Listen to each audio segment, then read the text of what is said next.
यह एक ऐसी दुनिया है जहाँ पैसों की कोई वैल्यू नहीं, यहाँ टाइम ही सब कुछ है। यहाँ अगर आपको कोई चीज खरीदनी है तो आपको उस चीज के बदले अपनी जिंदगी का कुछ टाइम देना पड़ेगा, तब जाकर आप उस चीज को खरीद पाएंगे। लेकिन इस दुनिया में एक अच्छी जिंदगी गुजारने के लिए आपके पास टाइम का होना भी जरूरी है, क्योंकि यहाँ जब किसी इंसान की एज 25 साल तक पहुँच जाती है तो उस इंसान के हाथ पर 1 साल का टाइम स्टार्ट हो जाता है। जिस पल काउंटडाउन 0 हुआ उसी पल वह इंसान खत्म। अमीरों के पास इतना टाइम था कि वह 1000 साल की जिंदगी भी जी सकते थे। अमीरों ने खुद के लिए एक अलग दुनिया बना ली थी जहां वो लोग एक सुकून भरी जिंदगी गुजार रहे थे, लेकिन वहीं दूसरी तरफ गेटो सिटी में रहने वाले गरीब लोग दिन रात मेहनत करके खुद के लिए टाइम कमाते थे, नहीं तो उनकी जिंदगी खत्म हो जाएगी। इन्हीं गरीबों की बस्ती में विल नाम का एक लड़का रहता था जिसकी घड़ी में सिर्फ 23 घंटे ही बचे थे। विल अपनी मॉम के साथ रहता था। अब क्योंकि 25 साल के बाद उम्र रुक जाती है, इसीलिए उसकी माँ 50 साल की होकर भी बहुत जवान दिख रही थी। आज विल की माँ का 50वां जन्मदिन था। विल अपनी मॉम का बर्थडे सेलिब्रेट करने के लिए पिछली रात ओवर टाइम करके एक शैंपेन की बोतल लाया था। यह देखकर विल की मॉम बहुत खुश हो जाती है और वो विल से कहती है कि मैं अपने पोतों को देखना चाहती हूँ, तुम किसी लड़की को डेट क्यों नहीं करते? जिस पर विल जवाब देता है कि इन सब चीजों के लिए टाइम किसके पास है। विल की मॉम ने उससे कहा कि इलेक्ट्रिसिटी बिल और बैंक से लिया हुआ लोन कल की डेट तक मुझे क्लियर करना होगा, नहीं तो हमें फाइन पड़ सकता है। इसीलिए अब मैं जा रही हूँ और कल रात तक सभी बिल्स और बैंक के लोन्स जमा करवा कर वापस आऊंगी। उसने कहा कि मेरे पास सिर्फ 3 दिन का टाइम है। इलेक्ट्रिसिटी बिल और बैंक का लोन चुकाने में मेरे पास लगभग सारा टाइम खर्च हो जाएगा, इसीलिए कल शाम को तुम जरूर बस स्टॉप पर मेरा इंतजार करना, ताकि मेरा सारा टाइम खत्म होने से पहले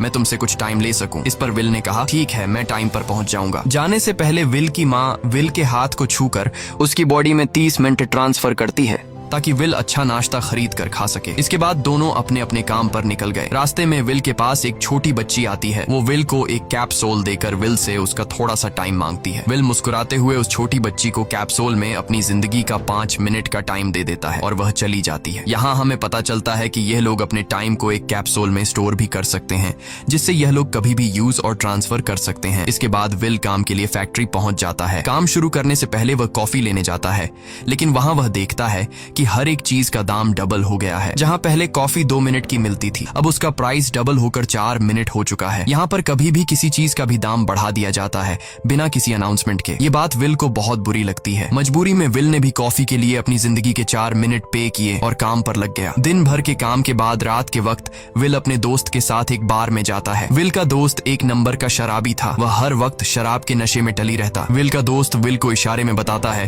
कि वह आदमी सबको फ्री में दारू पिला रहा है और उसके पास बहुत ज्यादा टाइम है। ये सुनकर विल ने जब उस आदमी की तरफ देखा तो उसे चारों तरफ से लड़कियों ने घेरा हुआ था। विल की जब उस आदमी की घड़ी पर नजर गई तो उस आदमी के पास 116 साल का टाइम था। ये देखकर विल समझ जाता है कि यह आदमी ग्रीनिच सिटी से है, क्योंकि गेटो सिटी में लोगों के पास ज्यादा से ज्यादा 2 दिन का टाइम होता है। विल उस आदमी के पास आया और उसे वार्न करने लगा कि यहाँ पर तुम्हें नहीं होना चाहिए था। यहाँ चोरों का खतरा है, ये लोग तुम्हें मारकर तुम्हारा टाइम चुरा लेंगे, इसलिए जल्दी से यहाँ से निकल जाओ। लेकिन वो आदमी विल की बातों को सीरियस नहीं लेता और उसे इग्नोर करके ड्रिंक करने लग जाता है। तभी उस बार में फोर्टिस नाम का एक गैंगस्टर अपने ग्रुप के साथ आया, जिसे देखकर सारे लोग बाहर निकल भागे। दरअसल यह शहर के सबसे बड़े गुंडे हैं जो लोगों से जबरदस्ती टाइम चुराते हैं। विल का दोस्त विल को पकड़कर ले जाने लगा, लेकिन विल ने जाने से इनकार कर दिया और वहां एक कोने में छिपकर सब कुछ देखने लगा। फोर्टिस उस अमीर आदमी से उसका सारा टाइम लूटने आया था। फोर्टिस उस अमीर आदमी को चैलेंज करता है कि चलो पंजा लड़ाते हैं और जो हारेगा वह अपना सारा टाइम जीतने वाले को दे देगा। ये टाइम फाइट आर्म रेसलिंग की तरह थी, जिसमें 2 लोगों को एक दूसरे की कलाई पकड़नी होती थी। जिस भी इंसान की कलाई नीचे होती थी उसका टाइम घटने लगता था और वो टाइम उस आदमी के हाथ में ट्रांसफर होने लगता था जिसकी कलाई ऊपर होती थी। इस तरह जीतने वाला इंसान सारा टाइम उस दूसरे आदमी से अपनी बॉडी में स्टोर करके उसे मार देता। फोर्टिस उस आदमी से कहता है, क्या तुम इसके लिए तैयार हो? इस पर उस अमीर आदमी ने कहा कि मैंने बहुत ज्यादा ड्रिंक की हुई है, इसलिए मुझे कुछ टाइम चाहिए, उसके बाद मैं तुम्हारे चैलेंज के लिए तैयार हूँ। फोर्टिस कहता है कि ठीक है, ये तुम्हारी आखिरी ख्वाहिश है, जाओ, मैं तुम्हें तैयार होने के लिए कुछ मिनट देता हूँ। फोर्टिस उसके साथ अपना एक आदमी भी भेज देता है ताकि यह भाग न सके। वो अमीर आदमी बाथरूम में आकर बहुत ज्यादा उल्टियां करने लग जाता है, क्योंकि उसे काफी चढ़ गई थी। इसलिए अगर वो इस हालत में फोर्टिस से पंजा लड़ता तो इस अमीर आदमी का हारना कंफर्म था। तभी विल वहाँ पर आ जाता है। वो फोर्टिस के आदमी को मारकर उस अमीर आदमी को अपने साथ उस जगह से बाहर निकाल लेता है और उसे फोर्टिस से बचाकर एक सेफ जगह पे ले आया। विल ने उस अमीर आदमी से कहा कि मैंने तुमसे कहा भी कि तुम्हारी जान को खतरा है, तुम जानबूझकर अपना टाइम क्यों बर्बाद कर रहे हो। वो आदमी विल को अपना नाम हेनरी बताता है और वो विल से पूछता है कि तुम्हारी उम्र कितनी है। विल ने बताया 28 साल। हेनरी ने कहा मेरी उम्र 105 साल है और अब मैं जिंदगी से थक चुका हूँ। मैंने अपनी लाइफ में हर एक चीज का मजा लिया है और अब मुझे इस जिंदगी की जरूरत नहीं है, मैं जीना नहीं चाहता। ये सुनकर विल ने हैरानी से पूछा आखिर तुम कहना क्या चाहते हो। इस पर हेनरी ने कहा लगता है तुम अब तक हकीकत से अनजान हो। क्या तुमने कभी सोचा है कि इस दुनिया में अलग अलग टाइम जोन्स क्यों बनाए गए हैं? आखिर क्यों तुम्हारे टाइम जोन गेटो में किसी भी वक्त चीजों के दाम और टैक्स बढ़ा दिए जाते हैं? दरअसल महंगाई जानबूझकर बढ़ा दी जाती है ताकि गरीब लोग मरते रहें और उनकी मौत का फायदा ग्रीनविच टाइम जोन के अमीर लोगों को होता रहे। असल में ये सारा सिस्टम उन्हीं का बनाया हुआ है। जरा सोचो, वहाँ ग्रीनविच टाइम जोन में लोगों के पास जीने के लिए हजारों साल हैं, लेकिन यहाँ गेटो में तुम लोग हर रोज जीने के लिए मेहनत मजदूरी करते हो। ऐसा इसलिए है क्योंकि उन्होंने तुम्हें यह करने के लिए मजबूर किया है। वो लोग तुम लोगों को ज्यादा टाइम देना ही नहीं चाहते ताकि तुम लोग मजबूरी में उनके लिए काम करते रहो। वो लोग महंगाई बढ़ाकर तुम्हें ज्यादा से ज्यादा टाइम खर्च करने पर मजबूर करते हैं ताकि तुम्हारे टाइम से वो हमेशा की जिंदगी जी सकें। उन्होंने अपनी जिंदगी का हर एक दिन गरीबों की मौत से इकट्ठा किया है और मैं ऐसी जिंदगी बिल्कुल भी नहीं जीना चाहता जो किसी गरीब मजबूर इंसान की मौत से मिली हो। ये सब सुनकर विल समझ गया कि हेनरी बहुत ही नेक दिल इंसान है। हेनरी ने विल से आगे पूछा अगर तुम्हारे पास मेरे जितना टाइम होता तो तुम क्या करते? विल ने मुस्कुराकर कहा कि सबसे पहले मैं बार बार टाइम को देखना छोड़ देता, क्योंकि उस वक्त भी विल के पास सिर्फ 18 घंटे होते हैं। वो सोने से पहले, सोने के बाद, खाना खाते टाइम हर वक्त अपनी घड़ी देखता रहता है क्योंकि मुझे डर लगता है कि कहीं मेरा टाइम खत्म न हो जाए और मैं मर न जाऊं। विल कहता है कि मेरी मॉम घर संभालने के लिए बहुत ज्यादा मेहनत करती है। अगर मेरे पास तुम्हारी तरह इतना ज्यादा टाइम होता तो मैं अपनी मॉम के लिए ग्रीनविच सिटी में एक अच्छा घर खरीदता और हम दोनों वहाँ पर खुशी से जिंदगी गुजारते। इसके बाद विल ने हेनरी से कहा आज रात हमें यहीं रुकना होगा, सुबह तक खतरा टल जाएगा, तब तुम वापस अपने घर लौट जाना। इसके बाद ये दोनों सो जाते हैं। सुबह उठकर हेनरी देखता है कि विल अभी भी सो रहा है। वो विल के पास आता है और उसके पास जितना भी टाइम होता है वो सारा का सारा विल को ट्रांसफर कर देता है और अपने पास कुछ ही मिनट बचाकर एक ब्रिज के ऊपर जाकर बैठ जाता है। विल जब नींद से जागा तो उसने देखा कि हेनरी वहां से जा चुका है।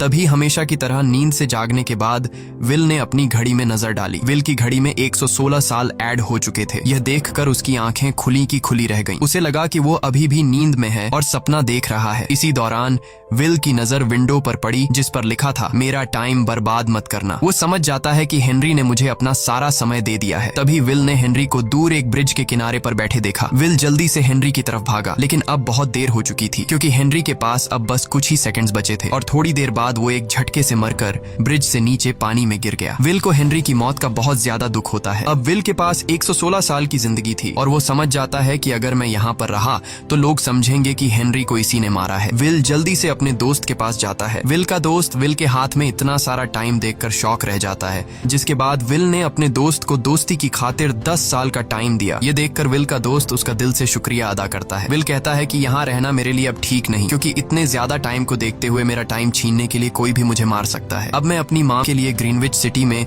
एक अच्छा सा घर खरीद सकता हूँ और वहाँ पर एक सेफ लाइफ गुजारूंगा। जिसके बाद विल अपने दोस्त को गुड बाय कहकर वहाँ से निकल जाता है और सीधा उस बस स्टॉप पर जाकर मॉम का इंतजार करने लगता है, जहाँ 2 दिन पहले उसकी मॉम ने उससे कहा था कि मैं इलेक्ट्रिसिटी का बिल और बैंक का लोन चुकाकर इस बस स्टॉप पर पहुंचूंगी। दूसरी तरफ विल की मॉम सारे लोन और बिल्स भरने के बाद घर लौटने के लिए बस में चढ़ी, पर तभी उसे पता लगा कि एक ही दिन में बस की टिकट के दाम डबल हो गए थे। पहले जहां टिकट 1 घंटे में आती थी वहीं अब प्राइस 2 घंटे हो गया था। ये देखकर विल की मॉम बहुत ज्यादा परेशान हो जाती है क्योंकि विल की मॉम के पास सिर्फ 1.5 घंटा बचा था। विल की मॉम बस ड्राइवर से रिक्वेस्ट करती है कि अगले स्टॉप पर मेरा बेटा उसे बाकी का टाइम दे देगा, लेकिन बस ड्राइवर ने साफ इनकार कर दिया और कहा कि अगर टाइम नहीं है तो फिर पैदल चली जाओ। लेकिन विल की मॉम को पता था कि अगला बस स्टॉप बहुत दूर है, अगर वह पैदल भी जाती है तो उसे पहुंचने में 2 घंटे लगेंगे। उस वक्त बस में ढेर सारे पैसेंजर्स सवार थे। विल की मॉम ने उनसे भी रिक्वेस्ट की पर किसी ने भी उनकी मदद नहीं की। इतने में ही बस वहां से निकल गई। विल की मॉम रेचल के पास ज्यादा टाइम नहीं बचा था, इसलिए वह दौड़ती हुई पैदल घर की तरफ भागने लगी। दूसरी तरफ विल अपनी मॉम के लिए फूलों का गुलदस्ता लिए बस स्टॉप पर उनका इंतजार कर रहा था, क्योंकि आज उसे अपनी मॉम का बर्थडे सेलिब्रेट करना था। बस जब उस स्टॉप पर पहुंची तो कई सारे पैसेंजर्स उतर आए, पर उनमें से विल की मॉम नहीं थी। विल यह देखकर परेशान हो जाता है और उसे समझ आ गया कि जरूर उसकी मॉम मुसीबत में है। वह उसी वक्त अपनी मॉम की तलाश में भागा। उधर रेचल के पास अब कुछ ही मिनट बचे थे। वह रास्ते में आने वाली गाड़ियों और लोगों के घरों का दरवाजा पीट पीट कर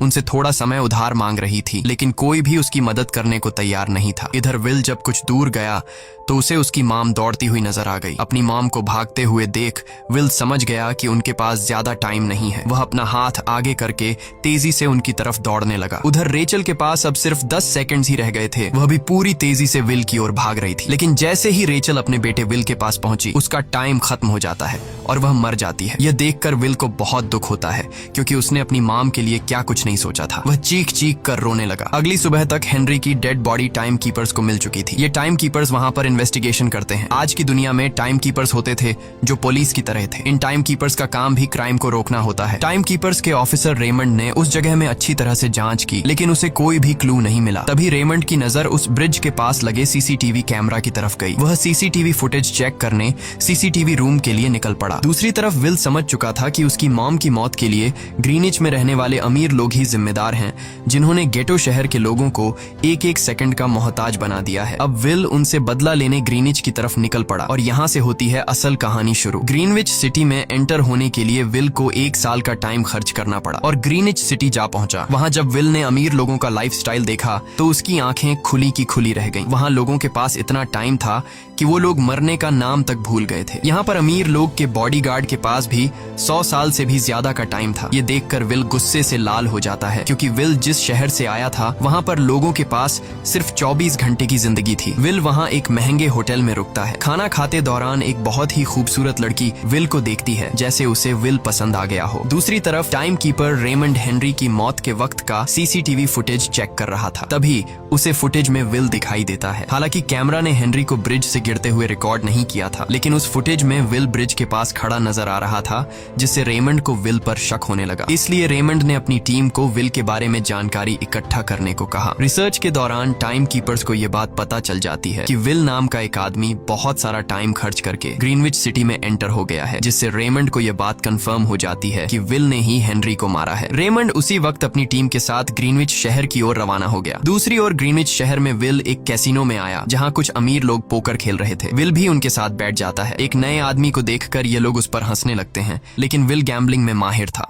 आज उसके लिए अमीरों से पैसे निकालने का सबसे अच्छा मौका था। विल ने फिलिप नाम के एक रईस आदमी के साथ पोकर की बाजी खेली। फिलिप यहाँ का सबसे रईस इंसान है। उसके पास खुद का एक टाइम बैंक है जो लोगों को लोन पर टाइम देता है। फिलिप के साथ उसकी डॉटर भी बैठी होती है। यह वही लड़की है जो कुछ देर पहले विल को गौर से देख रही थी। गेम जब शुरू हो जाती है तब विल अपनी लाइफ का सारा टाइम दांव पर लगा देता है और अपनी माइंड के बदौलत वो फिलिप से 1100 साल जीत जाता है। यह देखकर फिलिप की बेटी सिल्विया विल से काफी ज्यादा इम्प्रेस हो जाती है। उसने विल को कल रात अपने घर पार्टी पर इनवाइट किया। फिर अगली शाम विल एक नई नवेली कार खरीद कर फिलिप की पार्टी में जा पहुंचा। वहीं पार्टी के दौरान विल और सिल्विया डांस करने लगते हैं और सिल्विया मन ही मन विल को दिल दे बैठी। वो अपनी दिल की बात विल से करने ही वाली थी कि तभी टाइम कीपर रेमंड अपनी टीम के साथ वहां पहुंचता है और विल को पकड़ लेते हैं। विल को खूनी समझकर सिल्विया भी उससे नाराज हो गई। रेमंड ने सबसे पहले विल का सारा टाइम उससे छीन कर सिर्फ 2 घंटे दिए। उसके बाद वो विल को हेनरी के खून के इल्जाम में गिरफ्तार करने लगा। रेमंड विल से पूछता है कि तुमने हेनरी को क्यों मारा। विल उसे कहता है कि मैंने उसे मारा नहीं था, बल्कि वो खुद जीना नहीं चाहता था, इसलिए उसने मुझे 116 साल दी और बाद में उसने खुद की जान ली। लेकिन रेमंड विल की बात पर यकीन नहीं करता। विल समझ जाता है कि रेमंड मुझे हेनरी के झूठे केस में फंसाकर उम्र भर कैद के लिए मुझे जेल में डाल देगा। इसलिए वह मौका देखते ही रेमंड के आदमियों को मारकर खुद को आजाद कर लेता है और उनकी बंदूक लेकर सिल्विया को बंदी बना लिया। सिल्विया को ढाल बनाकर विल उसे साथ लेकर भाग निकला और रेमंड और उसके आदमियों को चकमा देता हुआ वापस गेटो शहर आ पहुंचा। इस दौरान विल के पास टाइम काफी कम बचा था। उसने सिल्विया से कुछ टाइम उधार मांगा, लेकिन सिल्विया ने उसे 1 सेकंड भी देने से इनकार कर दिया, क्योंकि वह भी उसे हेनरी का खूनी समझ रही थी। इसलिए वो और तेजी से गेटो शहर की तरफ कार दौड़ाता है ताकि वहां पहुंचकर किसी से टाइम उधार ले सके। जल्दबाजी में उसका ध्यान आगे सड़क पर बिछी कंटीली तारों पर नहीं पड़ता, जिससे टकराते ही विल की कार ब्रिज से नीचे गिर जाती है। इस एक्सीडेंट में विल और सिल्विया बेहोश हो गए। असल में रास्ते में वह कांटे फोर्टिस और उसकी गैंग ने बिछाए थे। फोर्टिस ने देखा कि सिल्विया के पास 10 साल का टाइम था। वो सिल्विया का सारा टाइम चुरा कर वहां से निकल जाते हैं। इतने में ही विल और सिल्विया को होश आया। सिल्विया ने जब अपने हाथ की तरफ देखा तो वो परेशान हुई, क्योंकि उसके पास सिर्फ सिर्फ 30 मिनट ही बचे थे और विल के पास भी कुछ मिनट ही बचे थे, पर फिर भी उसने सिल्विया को अपने कुछ मिनट दिए, जिससे इन दोनों का टाइम बराबर हो गया। इसके बाद विल सिल्विया को लेकर जल्दी से अपने दोस्त के घर जाता है जिसे उसने 10 साल दिए थे। जब उसके दोस्त की वाइफ ने दरवाजा खोला और उसने विल को देखा तो उसने विल से नाराजगी जताते हुए कहा, तुम्हारे दिए हुए 10 साल ने मेरे हस्बैंड की जान ले ली। उसने सारा टाइम शराब में उड़ा दिया जिससे उसकी मौत हुई। ये सुनकर विल मायूस हो गया, लेकिन अब इन दोनों के पास भी ज्यादा टाइम नहीं था। अगर यह दोनों जल्दी से कुछ नहीं करते तो इनकी भी मौत पक्की थी। तभी विल ने सिल्विया के कानों में ईयरिंग देखी जो हीरे की थी। उसे बेचकर विल और सिल्विया को 2 दिन का टाइम मिल गया। इसके बाद विल सिल्विया को लेकर फोन बूथ पर आया। उसने सिल्विया के पिता फिलिप को कॉल किया और बताया कि उसकी बेटी अब तक सही सलामत है। उस वक्त रेमंड भी फिलिप के पास ही मौजूद था और विल को भी पता था कि रेमंड भी वहाँ मौजूद है। विल ने सिल्विया को छोड़ने के बदले 10,000 साल का टाइम मांगा और वो 10,000 साल टाइम बैंक के जरिए गरीब लोगों में बांटने को कहा और कल सुबह तक का टाइम दिया। हालांकि फिलिप के लिए यह रकम कुछ भी नहीं थी, पर फिलिप किसी भी कीमत पर गरीबों को टाइम नहीं देना चाहता था। इधर विल सिल्विया को अपने घर ले आया जहां पर दोनों सुबह होने का इंतजार कर रहे थे। इसी दौरान सिल्विया ने विल से पूछा कि उसकी फैमिली कहाँ है। इस पर विल ने बताया कि पिछली रात ही टाइम न होने की वजह से मेरी माँ की डेथ हुई। ये सुनकर सिल्विया को बहुत बुरा लगता है और उसे एहसास होता है कि यहाँ गरीब लोग हर पल मौत के डर में जीते हैं। उन्हें एक दिन का टाइम कमाने में कितनी मेहनत करनी पड़ती है। अगली सुबह बैंक खुलते ही विल और सिल्विया खिड़की से बैंक पर नजर रखने लगे, लेकिन बैंक ने गरीबों में टाइम नहीं बांटा। सिल्विया यह देखकर बहुत मायूस हो गई कि टाइम के आगे उसके पिता के लिए अपनी बेटी की भी कोई कीमत नहीं थी। अब सिल्विया को समझ आ गया कि उसके पिता सिर्फ बिजनेसमैन नहीं है, बल्कि वो इस सिस्टम के हेड हैं। वो गरीब लोगों की मौत से अपनी जिंदगी के साल जमा करते हैं। सिल्विया को यूं मायूस देखकर विल ने उसे वापस घर भेजने का फैसला किया। वो उसे फोन बूथ पे ले आया और अपने पिता को कॉल करके अपने लिए मदद बुलाने को कहा। इस दौरान विल सिल्विया को वेपन भी दे देता है ताकि वो खुद की हिफाजत कर सके। इधर सिल्विया फोन पर अपने पिता से बात कर रही थी कि तभी टाइम कीपर रेमंड चुपके से वहां आ पहुंचा और विल पर गन तान दी। रेमंड विल पर गोली चलाने ही वाला था कि तभी सिल्विया ने रेमंड को देख लिया और घबराहट में रेमंड पर गोली चला दी। ये देख विल घबरा कर रेमंड के पास आया। हालांकि वो गोली रेमंड के हाथ को छू कर निकल गई थी। रेमंड के हाथ से बहुत खून निकल रहा था। विल ने रेमंड की घड़ी देखी। रेमंड के पास सिर्फ 2 घंटे बचे थे। दरअसल टाइम कीपर्स को भी सैलरी के तौर पर हर रोज 1 दिन का ही टाइम मिलता था। विल समझ गया कि जब तक रेमंड के पास उसके टीम वाले पहुंचेंगे तब तक रेमंड का ज्यादा खून बहने की वजह से उसकी मौत हो गई होगी। इसलिए विल रेमंड को 2 घंटे का टाइम देते हुए रेमंड की कार को लेकर वहां से निकल गया। रेमंड को गोली मारकर अब सिल्विया भी क्राइम लिस्ट में आ चुकी थी। हालांकि विल ने सिल्विया से कहा कि वो अभी इन सब से निकल सकती है, लेकिन ग्रीनिच में सिल्विया की जिंदगी पिंजरे में कैद पंछी की तरह थी। उसके पिता फिलिप ने उस पर बहुत सारी पाबंदियां लगा दी थीं, पर यहाँ आकर उसे आजादी का एहसास हो रहा था क्योंकि यहाँ वो अपनी मर्जी की मालिक थी और सिल्विया समझ जाती है कि यहाँ पर लोगों के साथ गलत हो रहा है। अब वह भी गरीबों को उनका हक दिलाने में विल के साथ थी। विल और सिल्विया ने मिलकर अमीरों को लूटना शुरू कर दिया। सिल्विया जो कि ग्रीनिच सिटी के चप्पे चप्पे से वाकिफ थी, इसलिए इन दोनों ने प्लान बनाया कि वो ग्रीनिच सिटी में बैंक से टाइम कैप्सूल चुराएंगे और उनको गरीबों में बांट देंगे। सिल्विया ने सबसे पहले अपने पिता फिलिप के कई सारे बैंक्स में डाका डाला क्योंकि फिलिप ने गरीबों की मौत से वह सारा टाइम इकट्ठा किया था। इन दोनों ने तिजोरी से सभी टाइम कैप्सूल एक बैग में पैक करके वहां से निकल गए और उन्हें गरीबों में बांटने लगे। इतनी बड़ी चोरी करने के बाद अब सरकार भी इन दोनों से तंग आ चुका था, इसीलिए सरकार ने इन दोनों के सर पर 10 साल का टाइम इनाम रख दिया। ये खबर सुनते ही गैंगस्टर फोर्टिस अब इन दोनों को कुत्ते की तरह ढूंढने लगा, लेकिन विल और सिल्विया हर रोज अपना ठिकाना बदलते रहते थे जिससे वो किसी के हाथ नहीं आते थे। यह दोनों एक होटल में छुपे हुए थे। इनके पास टाइम की कमी तो थी नहीं, इसलिए उन्होंने पूरे होटल को ही बुक कर लिया था। फोर्टिस इन दोनों की तलाश में उस होटल के बाहर आ पहुंचा। वहां उसने कुछ लोगों को पकड़कर उनसे विल और सिल्विया के बारे में पूछने लगा, लेकिन उन लोगों पर विल और सिल्विया के बहुत एहसानात थे, इसलिए ये लोग मरने के लिए तो तैयार थे, पर विल और सिल्विया का ठिकाना बताने के लिए तैयार नहीं थे। लेकिन जब फोर्टिस ने उन लोगों पर बहुत ज्यादा जोर जबरदस्ती की तो उनमें से एक बंदा मौत के डर से फोर्टिस को उस होटल के बारे में बता देता है जहां विल और सिल्विया छुपे हुए थे, जिसके बाद फोर्टिस फौरन अपनी गैंग के साथ वहां पर पहुंच जाता है और इन दोनों को पकड़ लेता है। अब विल और सिल्विया का उनसे बच पाना नामुमकिन था। फोर्टिस ने विल को एक टेबल पर बैठा दिया और उसे टाइम फाइट के लिए चैलेंज किया। विल समझ गया कि अगर मैंने चैलेंज से इनकार किया तो फोर्टिस के गैंग वाले लोग मुझे मार देंगे, इसलिए क्यों ना आज इसके साथ पंजा आजमाया जाए। फोर्टिस और विल ने एक दूसरे की कलाई पकड़ ली और मौत का खेल शुरू हुआ। फोर्टिस माहिर खिलाड़ी था। उसने शुरुआत में ही विल का हाथ नीचे कर दिया, जिससे विल का टाइम तेजी से फोर्टिस में ट्रांसफर होने लगा। लेकिन विल बिल्कुल जोर ही नहीं लगा रहा था, जैसे कि वो जानबूझकर हार रहा हो। पर जैसे ही विल के पास अपनी लाइफ के 3 से 4 सेकंड बचे, तभी विल ने अपनी पावर दिखाई और एक झटके से फोर्टिस का हाथ नीचे कर दिया। फोर्टिस की आंखें खुली की खुली रह गईं। वो पूरा जोर लगाकर अपना हाथ ऊपर करने की कोशिश कर रहा था, लेकिन विल की ताकत के आगे वो ढीला पड़ चुका था। ये देख फोर्टिस के आदमियों का ध्यान फोर्टिस की घड़ी पर अटक गया। अब उनका बॉस मरने वाला था। इतने में ही मौका पाकर विल ने अपने जूते से गन निकाली और पलक झपकते ही फोर्टिस के सारे आदमियों को शूट कर दिया, क्योंकि अगर वो ऐसा नहीं करता तो वो लोग उसे मार देते। इसी के साथ फोर्टिस का टाइम 0 हो गया और वह भी मारा गया। विल और सिल्विया जल्दी से वहां से भाग निकले। इसी दौरान उन्होंने देखा कि अमीरों ने सारा खेल पलट दिया था। विल और सिल्विया ने गरीबों में जितना भी टाइम बांटा था, उसकी वैल्यू अब कुछ भी नहीं रही थी, क्योंकि अमीरों ने महंगाई के दर को कई गुना बढ़ा दिया था। यह देख विल हारा हुआ महसूस करने लगा और उसे लगा कि मैं कभी भी इन गरीबों को उनका हक नहीं दिला सकूंगा। उसने सिल्विया से कहा कि अब सब खत्म हो चुका है। अगर वो लोगों में 1000 साल भी बांट दें तो अमीर लोग महंगाई को और ज्यादा बढ़ा देंगे, जिससे लोगों की हालत कभी नहीं सुधर पाएगी। सिल्विया ने कहा कि कोई तो रास्ता होगा। इस पर विल ने कहा कि हमें लाखों साल चुराकर इन लोगों को देने होंगे, तब जाकर हम लोग महंगाई को कंट्रोल कर सकते हैं। हालांकि यह इतना आसान नहीं था, पर सिल्विया ने इसके लिए एक प्लान सोच रखा था। अगली ही सुबह जब फिलिप अपने बॉडीगार्ड्स के साथ ऑफिस पहुंचा, तभी सिल्विया वहां आई और उसने अपने पिता से कहा कि वो सरेंडर करना चाहती है। तब सारे गार्ड्स ने सिल्विया पर गन तान दी, लेकिन तभी वहां पीछे से गार्ड के बेस में छिपा विल वहां आ पहुंचा। उसने फिलिप के सर पर गन रखी और उसके जरिए लॉकर का दरवाजा खुलवाया। विल और सिल्विया ने फिलिप के लॉकर से एक टाइम कैप्सूल चुरा लिया, जिसमें 10 लाख साल का टाइम मौजूद था। इस टाइम कैप्सूल का एक साल गरीबों की ही मौत से आया था। विल और सिल्विया वह टाइम कैप्सूल लेकर भाग जाते हैं। इधर रेमंड को जब यह बात पता चली तो वह फौरन विल और सिल्विया के पीछे लग गया। जब रेमंड ने अपने हाथ पर घड़ी को देखा तो उसके पास 1 घंटे से भी कम टाइम बचा हुआ था। वह हेडक्वार्टर कॉल करके कहता है कि मुझे मेरी सैलरी कैप्सूल में भेज दो, मेरे पास टाइम कम है। लेकिन इससे पहले कि वह अपनी बॉडी में कैप्सूल से टाइम ट्रांसफर कर पाता, उसे विल की कार दिख जाती है और वह कैप्सूल से अपनी बॉडी में बिना टाइम ट्रांसफर किए उनके पीछे लग जाता है, क्योंकि अगर वो 10 लाख साल गरीबों को मिल जाते तो गेटो टाइम जोन का हर एक इंसान अमर हो जाता और अमीरों का बनाया पूरा सिस्टम तहस नहस हो जाता। रेमंड ने विल और सिल्विया को पकड़ने के लिए अपनी पूरी जी जान लगा दी, लेकिन वो उन्हें रोक नहीं पाया। विल और सिल्विया रेमंड को चकमा देकर गेटो शहर आ गए